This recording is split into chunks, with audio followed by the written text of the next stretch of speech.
નમસ્કાર and welcome to YouTube channel Ramesh Kaila.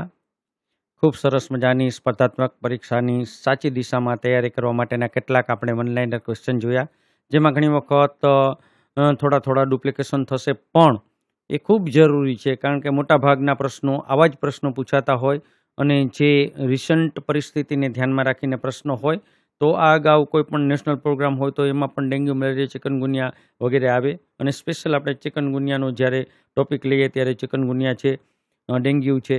આ અગાઉ આપણે ઓલરેડી ચિકનગુનિયા માટેનો વિડીયો ઓલરેડી પબ્લિશ કરેલ છે. તો આ છે ડેન્ગ્યુ. તો ડેન્ગ્યુ અંગેનો થોડો આપણે થોડું પરિચય લઈએ. તો ડેન્ગ્યુ કયા પ્રકારનો રોગ છે? તો વાયરસ છે. જેમ ચિકનગુનિયા એ વાયરસથી થાય છે, એમ ડેન્ગ્યુ પણ વાયરસથી થાય છે. ડેન્ગ્યુના વાયરસનું નામ શું છે? તો અર્બો વાયરસ કહેવાય. કેવો વાયરસ છે? અર્બો અથવા તો ફ્લેવિવિન વાયરસ કહેવાય અથવા અર્બો વાયરસ કહેવાય. કેટલા સેરોટાઈપ હોય ડેન્ગ્યુના? તો 4 હોય. DEN 1, 2, 3, 4. બરાબર. તો ડેન્ગ્યુ વાયરસ છે 1, 2, 3, 4 4 પ્રકારના હોય. ડેન્ગ્યુ ફેલાવનાર મચ્છર કયું? તો એડિસ ઇજિપ્ટ, જે આપણે અગાઉ જોઈ ગયા. એમને કયું મચ્છર તરીકે ઓળખાય? તો એને કહેવાય ટાઈગર મોસ્કિટો. મુખ્યત્વે કયા સમયે કરડે? તો દિવસના સમયે કરડે, વહેલી સવારે અને સાંજે. ઘણા બધા પ્રશ્નો આમાંથી અવારનવાર રિપીટેશન થયું હશે, પણ છતાં પણ પ્રશ્નો ખૂબ અગત્યના છે, એટલા માટે આપણે રિવિઝન કરીએ છીએ. ડેન્ગ્યુ ફેલાવનાર મચ્છર કયા પાણીમાં? તો ચોખ્ખા અને સ્થિર પાણીમાં. રિઝર્વાયર કોણ હોય? માણસ અને મચ્છર બને. ડેન્ગ્યુ સીધો એક વ્યક્તિથી બીજી વ્યક્તિમાં થતો નથી.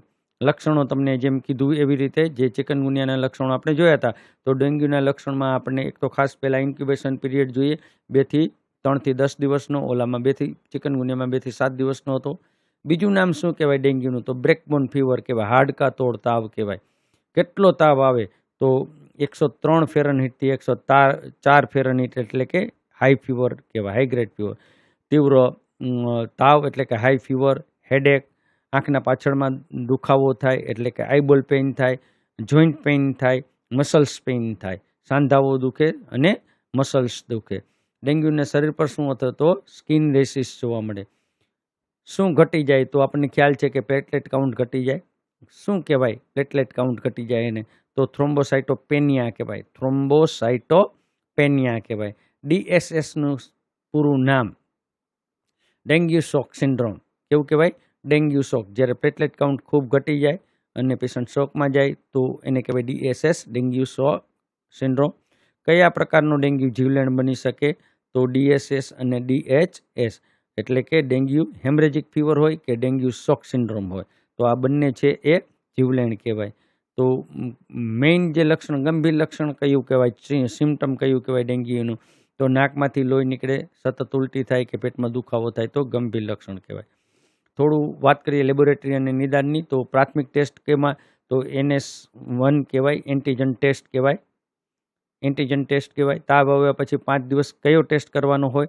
તો ઇમ્યુનોગ્લોબિન M અને ઇમ્યુનોગ્લોબુલિન G એટલે કે એન્ટીબોડી ટેસ્ટ કહેવાય, અને એલિઝા ટેસ્ટ પણ કહેવામાં આવે છે. પ્લેટલેટ કેટલા હોય? તો 1.5 લાખથી 4 લાખને 4.5 લાખ હોય પ્લેટલેટ નોર્મલ. પણ જો પ્લેટલેટ કાઉન્ટ આનાથી ઘટી જાય તો એ ડેન્જર કહી શકાય. કયો ટેસ્ટ દ્વારા જે કેપિલરી ફ્રિજિડિટી છે એની તપાસ કરવામાં આવે? તો ટુર્નિકેટ ટેસ્ટ કહેવાય. કેવો ટેસ્ટ કહેવાય? જેમાં આપણી રુધિરા કેશિકા છે એની નબળાઈ છે કે નહીં ડેન્ગ્યુમાં, એ જોવા માટે જે ટુર્નિકેટ ટેસ્ટ કરવામાં આવે. કયા બ્લડ સેલ્સ ઘટી જાય? તો લ્યુકોપેનિયા એટલે કે WBC સેલ અને પ્લેટલેટ સેલ. સારવારમાં જોઈએ તો આ પણ વાયરલ છે. તાવ આવે તો માત્ર પેરાસિટામોલ લેવાનું છે. એસ્પિરિન ક્યારે અપાય નહીં, આવું પણ યાદ રાખવાનું છે. પ્રવાહી ખોરાકમાં ORS, નાળિયેર પાણી અને જ્યુસ. બરાબર. એન્ટીબાયોટિકની જરૂર પડતી નથી. મિત્રો, આવા તમામ પ્રશ્નોના સોલ્યુશન માટે માસ્ટર માઇન્ડ એજ્યુએપ ખૂબ સરસ મજાની એજ્યુએપ, જેમાં ANM, FW, MPW, SI, GNM અને સ્ટાફ નર્સ માટેના તમામ પરીક્ષાના જે ગૌણ સેવા પસંદગી અને કોમ્પિટેટિવ એક્ઝામિનેશનના તમામ પેપર્સ ઉપલબ્ધ છે. સ્ટાફ નર્સ જ્યારે એમ્સ, સિમ્પર, RRB અને DSSSBનું પણ એ તૈયારી કરે તો એમના માટેના પ્રશ્નો પણ ડિસ્ક્રિપ્શન સાથે ઉપલબ્ધ છે. સિલેબસ મુજબ ટેસ્ટ લેવામાં આવે છે. ANM, GNMના ગુજરાત નર્સિંગ કાઉન્સિલના 2015 થી 26 સુધીના પેપરના સોલ્યુશન સાથે જવાબ સાથે પેપર આપેલા છે. બીએસસી, પીબીબીએસસી અને એમએસસી નર્સિંગ જેવા સિલેબસના સૌરાષ્ટ્ર યુનિવર્સિટીના છેલ્લા 5 વર્ષના પેપર સોલ્યુશન પણ મળી રહેશે. આ ઉપરાંત આપ ત્યાંથી યુટ્યુબમાં અને કોઈ પણ બુક મંગાવવા માટે પણ એ જ માસ્ટરમાઇન્ડ એજ્યુ એપમાંથી આપ ઓર્ડર કરી શકો છો. પરીક્ષાની સાચી દિશામાં તૈયારી કરવા માટે એક જ જગ્યાએ કોઈ સાહિત્ય મળી શકતું હોય, જેમાં ગુજરાતી ગ્રામર, અંગ્રેજી ગ્રામર અને તાર્કિક પ્રશ્નો કેવી રીતે સોલ્વ કરવા તેની તમામ માહિતી એ મળશે આપને માસ્ટરમાઇન્ડ એજ્યુ એપમાં. તો કેની રાહ જોવો છો મિત્રો? જાઓ પ્લે સ્ટોરમાં અને માસ્ટરમાઇન્ડ એજ્યુ એપને આજે જ ડાઉનલોડ કરો. કોઈ પણ પડતી મુશ્કેલી માટે 9601409876 પર કોલ કરો.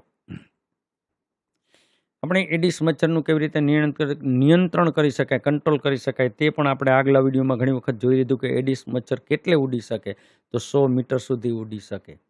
એડિસ મચ્છરનું જીવનચક્ર કેટલા દિવસનું હોય, તો 8 થી 10 દિવસનું હોય.